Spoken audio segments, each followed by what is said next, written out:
Da bom spoštoval ustavni red. Da bom ravnala po svoji vesti. Da bom ravnal po svoji vesti.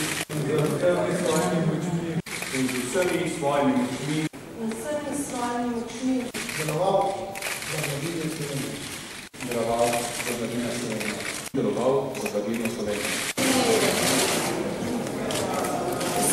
Poslanke in poslanci Državnega zbora so danes izkazali zaupanje v skupino ljudi, ki stoji za mano.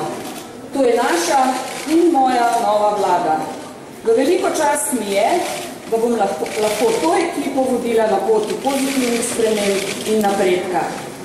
Zavedam se, da odgovornost in zaupanje hodita z roko v roki. Zato bomo storili vse, da bomo zaupanje upravičili.